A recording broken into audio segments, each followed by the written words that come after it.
Angra em Revista, no Rádio Clube de Angra, quinzenalmente aos sábados. Olá, muito boa tarde, seja bem-vindo a uma nova edição do programa Angra em Revista. Comigo está o Presidente da Câmara Municipal de Angra do Heroísmo, Dr. Alan Mendes. Muito boa tarde. Muito boa tarde, é um gosto tê-lo connosco. Presidente, tivemos aí uns dias de mau tempo no início desta semana, provocaram alguns estragos, muitas quedas de árvores. Muitas quedas de postes, particularmente das telecomunicações. Portanto, tivemos um conjunto de infraestruturas com danos. Portanto, foram uns dias de muita ventania e, infelizmente, a previsão a curto prazo, para os próximos tempinhos, mantém aqui uma situação de probabilidade elevada de termos mais ventania. Está a ser um fim de inverno e aproximação da primavera muito ventoso. Felizmente não houve assim danos de grande monta. Os danos maiores tiveram a ver com quedas de árvores e quedas de objetos. Tivemos uma viatura com danos graves aqui no Cerrado do Bailhão, porque uma das árvores caiu.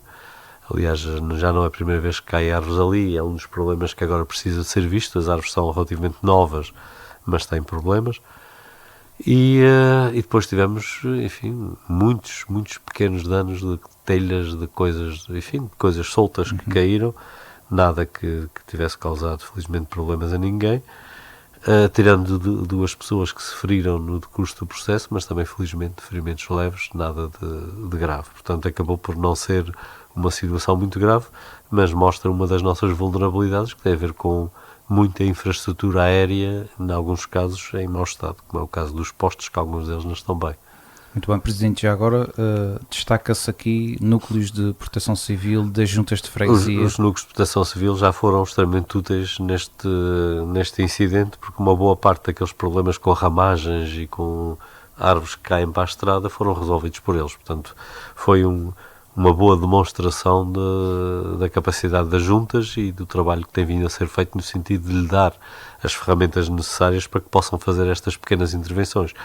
Aliviou em muito o trabalho que os bombeiros e outros tiveram que fazer nas coisas mais pesadas. Portanto, esta limpeza que as juntas fizeram das árvores e das ramagens foi um grande alívio para o trabalho de quem está depois envolvido em situações mais graves.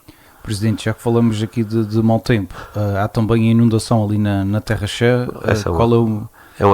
É uma questão recorrente. Naquele ponto, para quem não sabe exatamente o que é que aconteceu, quando se vai da Terra Chã para o Posto Santo, para a canada que vai dar ao Posto Santo, mesmo na junção desta canada que liga ao Posto Santo com a via que sobe para as veredas, ali é o ponto mais baixo daquela zona da via. E toda a água da zona envolvente, quer a que vem do lado do Posto Santo, quer a que vem de cima, do lado das veredas, conflui para este espaço aqui. O que aconteceu foi uma coisa mínima, alguns centímetros, nada de grave. A única coisa que foi diferente foi o facto de aquela via ter sido asfaltada há muito pouco tempo. Portanto, foi parar um sítio de via nova. Só que o problema não tem nada a ver com a via que está feita ali, tem a ver com uma situação que infelizmente acontece não apenas na Terra Chã, mas em muitos outros lugares, que é as pessoas recusarem a entrada de água nos seus terrenos. A estrada, desde lá de cima, desde a Mata do Estado, aquela descida pelas veredas abaixo, deveria ter vários bueiros que iam despejando água para os terrenos mais baixos circundantes. Infelizmente, há uma tendência para tapar todos esses bueiros. Além disso, houve ali obras de reconfiguração de um terreno que aumentaram a afluência de água para a via, e o resultado foi que a estrada que vem de cima transformou-se numa verdadeira ribeira, e obviamente que os bueiros estão dimensionados para a água que cai na zona e não propriamente para receber a água toda que vem das pastagens desde a Mata do Estado até cá abaixo, e portanto excedeu a capacidade que está instalada.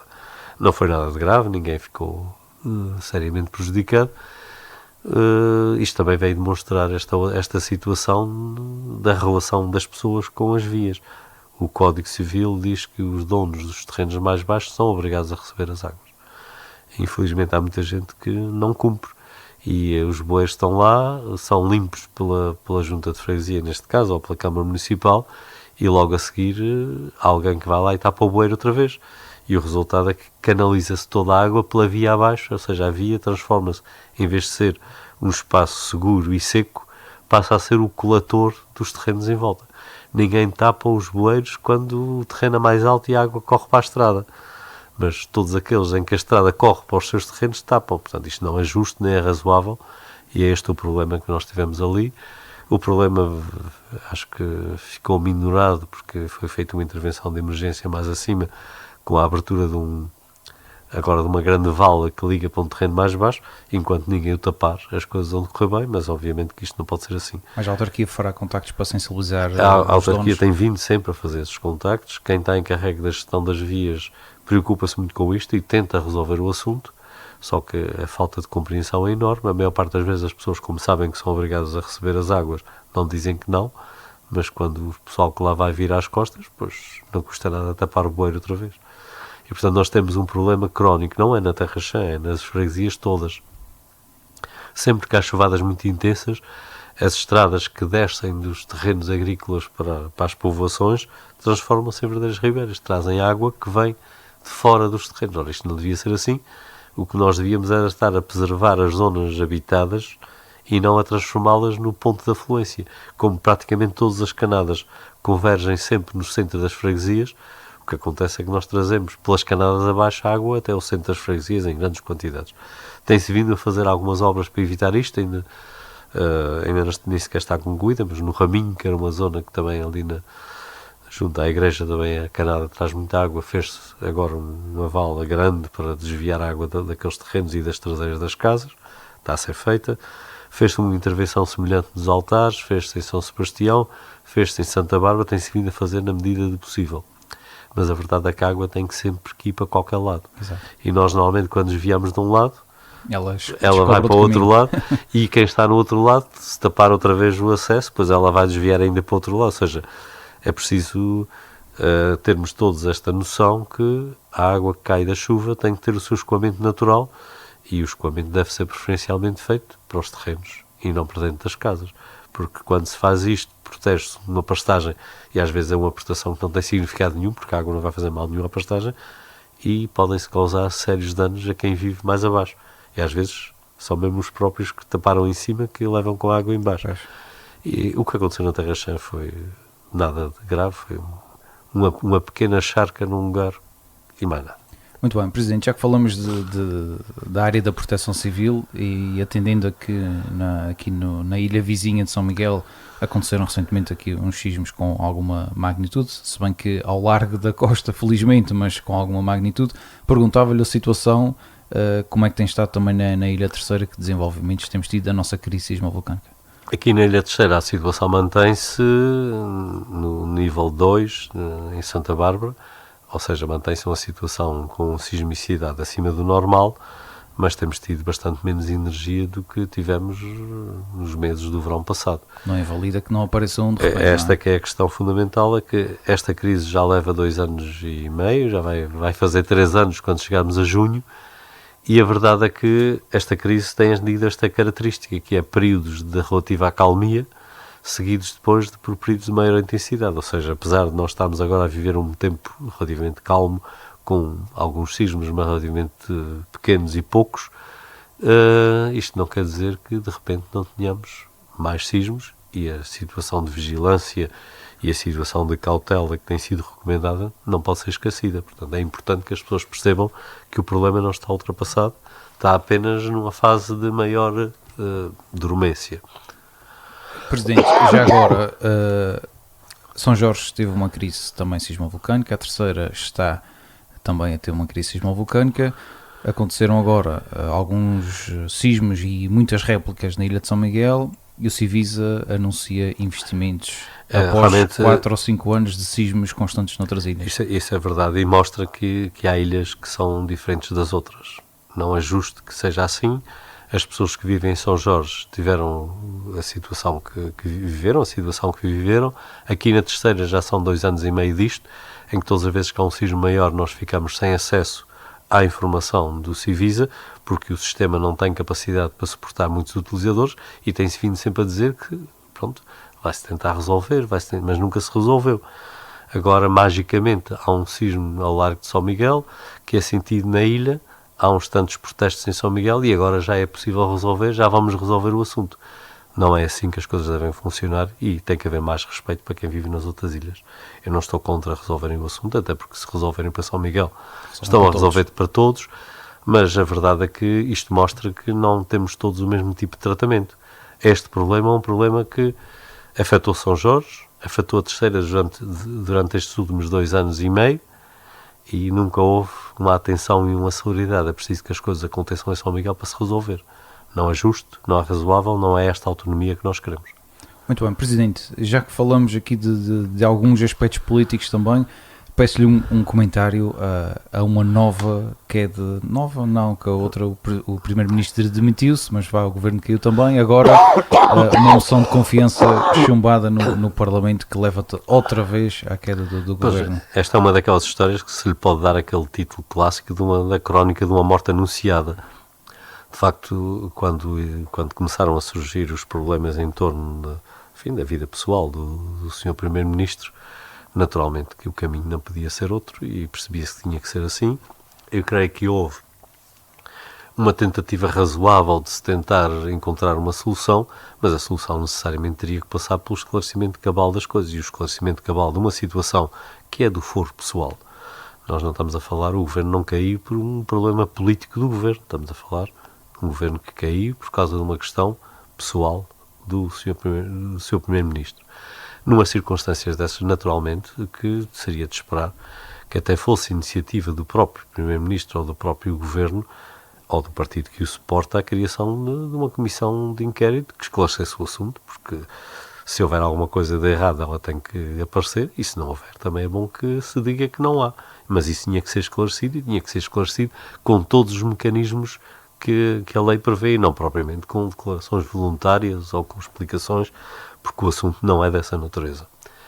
Infelizmente não foi esse o caminho seguido e o resultado foi o que nós estamos a ver, mas esta é uma crise criada pela vida pessoal do Primeiro-Ministro e não propriamente pela política.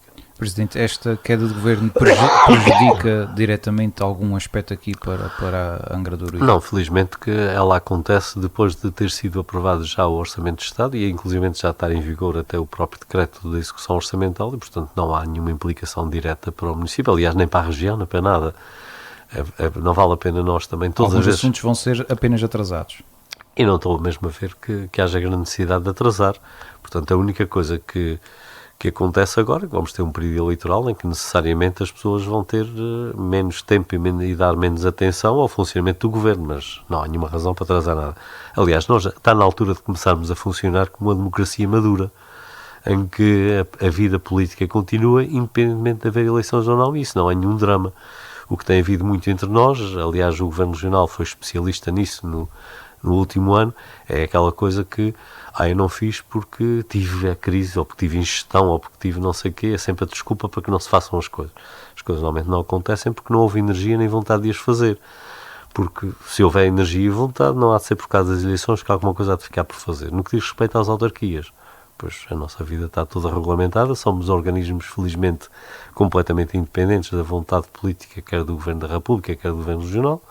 Temos o nosso orçamento e a nossa vida, e ela necessariamente tem que continuar, e não há de ser por causa de mais uma eleição que as coisas vão ficar piores. Portanto, não dramatizemos e não utilizemos estas coisas para desculpa das nossas insuficiências. As coisas não acontecem porque nós não as fazemos, não é propriamente porque vai haver eleições. Presidente, já agora peço-lhe também o seu comentário ao facto de, nesta altura, se estar a discutir se vai haver sessão do 25 de Abril ou não no Parlamento Nacional. Pois, isso vai de encontro àquilo que acabou de dizer, basicamente. O que é que eu gostava de saber o que é uma celebração de um evento histórico tem a ver com o que se está a viver? Nada. Ou seja, se quiserem fazer, fazem, se não quiserem fazer, não fazem, mas por favor não utilizem as questões eleitorais como desculpa para aquilo que não se queira fazer. Mas isso, já estamos aí noutro âmbito, no âmbito das vontades, e particularmente estamos no âmbito de uma coisa que infelizmente surgiu já no ano passado, em que toda a gente se lembrará com certeza das contestações em relação à celebração de 25 de Abril, a tentativa de celebrar o 25 de Novembro, e as questões, aliás, só faltou agora também celebrar o 11 de Março, que foi agora há poucos dias. Ou seja, as pessoas esquecem-se que uma revolução não é um dia, uma revolução é um processo, e é um processo que demora anos. No nosso caso, nós só tivemos o fim do processo revolucionário mais, em 83, creio eu, quando finalmente foi extinto o Conselho da Revolução. As pessoas esquecem-se que a Revolução não foi um dia, nem foi o 11 de março, nem o 25 de novembro, nem coisa nenhuma. Foi um processo que se iniciou em torno de 25 de abril e que tem essa data como data simbólica, que é a data de início, mas que só acabou de facto com a revisão constitucional que extinguiu o Conselho da Revolução, porque só a partir daí é que nós em Portugal passamos a ter uma democracia plena, com os seus órgãos todos a funcionar de acordo com as regras democráticas e com as regras da soberania do povo, porque durante os anos que existiu o Conselho da Revolução tínhamos um órgão que era produto da Revolução, mas não era propriamente um órgão eleito, nem um órgão que respondesse perante o soberano que é o povo. Portanto, estas coisas têm que ser vistas com esta frieza e temos que deixar de andar com estas lucubrações. Há quem se sinta incomodado com o 25 de Abril, tem todo o direito. Aliás, foi o 25 de Abril que deu esse direito das pessoas se sentirem incomodadas com a democracia, mas não utilizemos mais uma vez estas coisas como desculpa para os incómodos que cada um possa ter. Quem os tem, que os ponha em cima da mesa e que os expresse, porque felizmente a liberdade de expressão é algo que ainda não perdemos. Muito bem, Presidente, virando olhos novamente aqui especificamente para o Conselho de Angra do Heroísmo, foi apresentada a nova cartografia vetorial do Conselho. Em que é que consiste esta nova? Isto traz um grande avanço na disponibilização de um serviço que não é apenas para a Câmara, é para o Conselho inteiro e particularmente para quem trabalha na área da agricultura, quem trabalha na área da venda de imóveis, quem trabalha na área da construção civil e do projeto, porque nós colocamos à disposição gratuitamente à disposição do público em geral e sem qualquer cobrança de direitos de natureza seja, cartografia de elevada precisão do Conselho inteiro. Neste momento, quem quiser pode ver as suas propriedades, até a cartografia é tão perfeita, aqui na zona urbana de Angra até dá para distinguir as pedrinhas da calçada, portanto estamos a falar de fotografias de altíssima precisão e geometricamente corretas, ou seja, sem distorção, quer dizer que é possível medir sobre ela áreas e as áreas que são medidas são fidedignas e isso permite, de facto, olhar para a gestão da propriedade e para a gestão do território com outra liberdade e com outra segurança. Portanto, esta cartografia que agora foi disponibilizada ao público é uma extraordinária ferramenta para todos aqueles que, por qualquer razão, tenham que lidar com o território. Para além disso, como ela está em regime aberto, também permite que quem queira fazer depois os mapas turísticos, os flyers de qualquer natureza, possa usar essa base e ter uma base de alta qualidade que permite mostrar a ilha como ela é neste momento. Muito bem, Presidente, também já agora um breve comentário peço-lhe sobre continuam a ser entregues as habitações no âmbito da UPRR, está a correr as coisas estão a correr um bocadinho melhor até do que aquilo que eu esperava. Quando o processo se iniciou, os nossos ouvintes mais fiéis ou que tenham melhor memória lembrar-se disso, eu tinha sérias dúvidas da execuibilidade de boa parte do programa. Felizmente as coisas têm corrido melhor do que aquilo que era de esperar e as coisas estão a correr bem, as casas estão a ser entregues e estamos a conseguir ter uma boa execução do PRR. Passámos um período difícil aqui no fim do ano passado, princípio deste ano, com muita despesa feita e muitos reembolsos em atraso, o que levou a que nós tivéssemos que aguentar os pagamentos aos empreiteiros um bocadinho, enfim, dentro daquilo que são os prazos legais, mas aguentar um bocadinho, que nós costumamos pagar de imediato. Felizmente isso foi ultrapassado. Nós chegámos a ter quase 5 milhões de euros emprestados ao processo de dinheiro próprio da Câmara. Esse dinheiro já entrou todo e já estamos outra vez numa situação de normalidade na nossa tesouraria.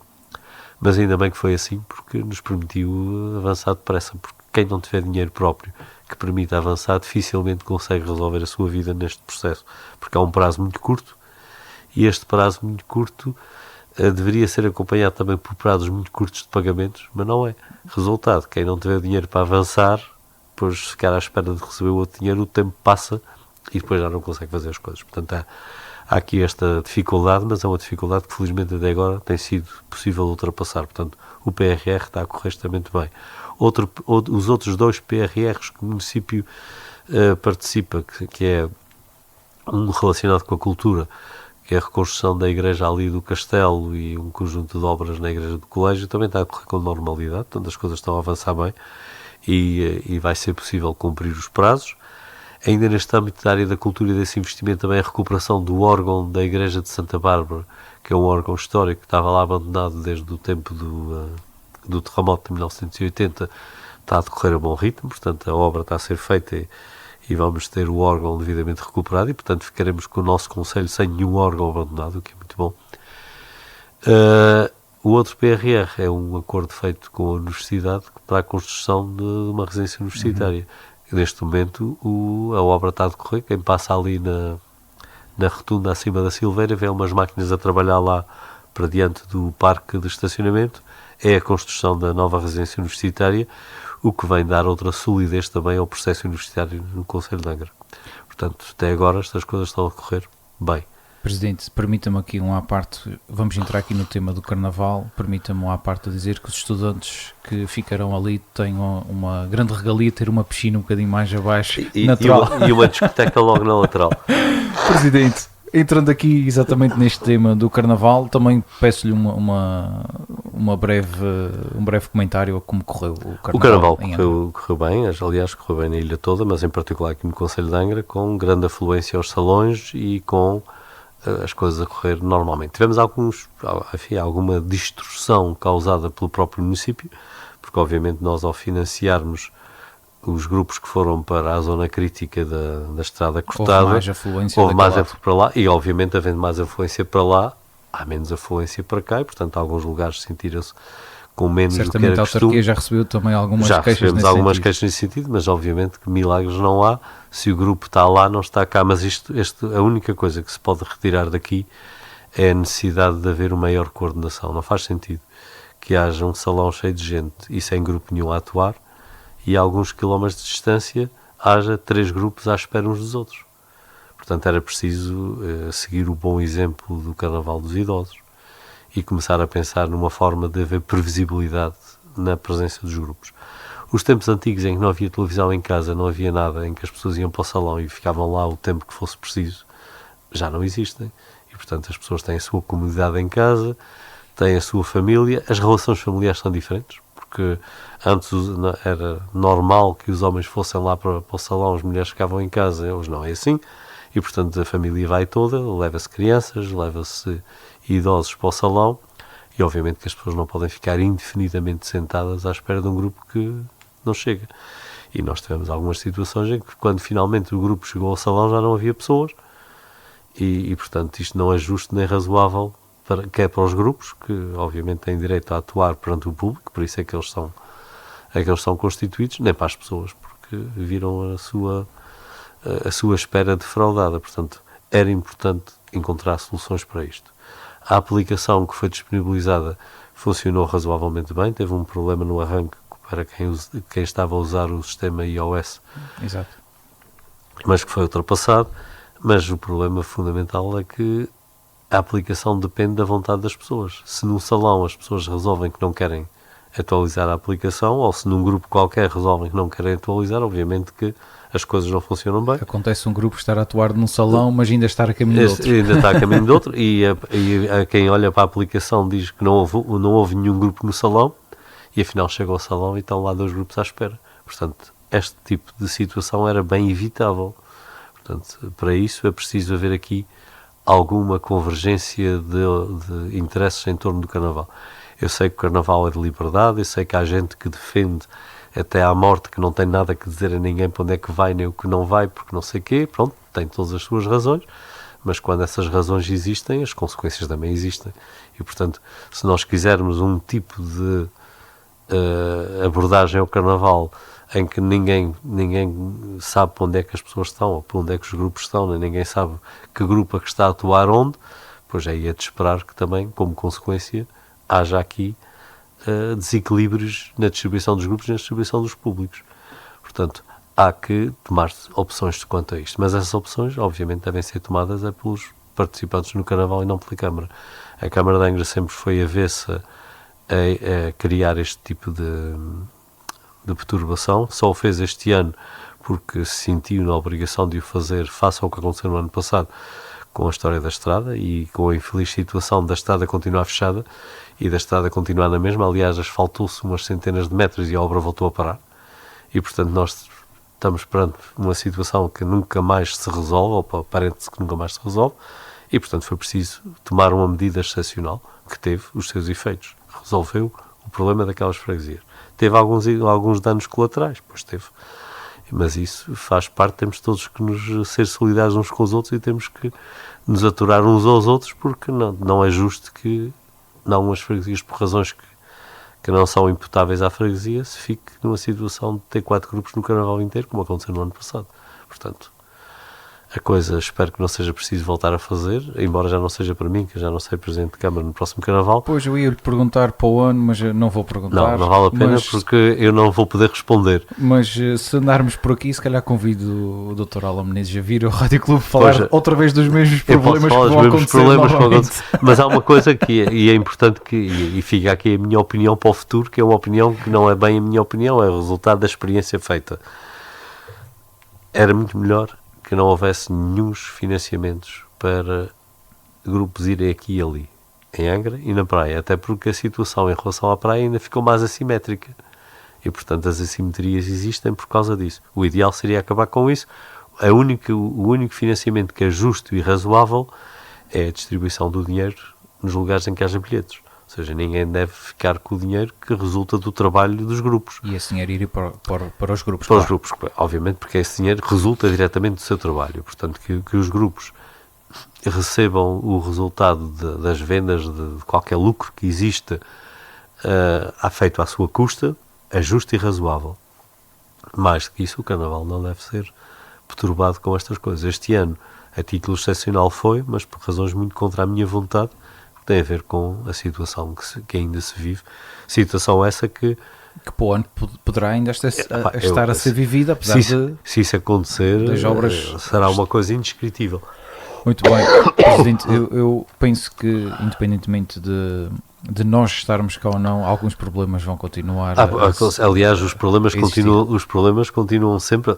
Cada vez que nós resolvemos um problema, criamos a oportunidade para outro surgir, e é isso que faz a vida ser interessante. Mesmo que o Carnaval Sénior não fosse tido a rigor em conta, poderiam aproximar um bocadinho só daquilo que é a organização. Exatamente, não gostava nada a ver um bocadinho da organização, e particularmente não gostava nada cumprir com os pedidos que são feitos em relação à aplicação, para pelo menos sabermos onde é que as coisas andam. Muito bem, Presidente, não podemos terminar sem falar aqui de um tema também, e este ainda está a decorrer, que tem a ver com a nossa participação na Bolsa de Turismo de Lisboa. Bom, outra coisa que ainda está a decorrer é a minha constipação de Carnaval, mas estamos a notar, Presidente. Ela é histórica, faz parte, todos os anos tem que acontecer. Em relação à Bolsa de Turismo, é uma oportunidade de mostrar aquilo que nós temos para oferecer no nosso concelho, na nossa ilha. São muito apetecíveis os nossos stands normalmente.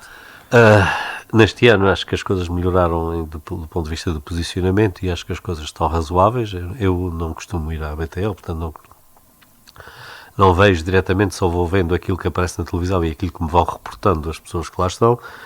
E nós estamos em conjunto com a Graciosa, ou seja, a Terceira e a Graciosa estão a tentar promover-se enquanto destino, com os 2 concelhos da ilha, mais o Concelho de Santa Cruz, juntos. Aquilo que eu espero que aconteça é que a participação seja relevante e que nós continuemos a crescer no turismo e que criemos sustentabilidade, porque é esse o grande objetivo da participação na BTL. Muito bem, Presidente. Desejo-lhe as melhoras desta participação de Carnaval. Obrigado mais uma vez por participar. E as minhas desculpas por tanta tossidela, mas enfim, fazem parte da época. Nós compreendemos, Presidente. Mais uma vez, obrigado pela disponibilidade. Continuação de um bom sábado e de um bom fim de semana. Para quem nos ouve também, fica por aqui o Angra em Revista. Continuação de um bom sábado e de um bom fim de semana. Angra em Revista, no Rádio Clube de Angra, quinzenalmente aos sábados.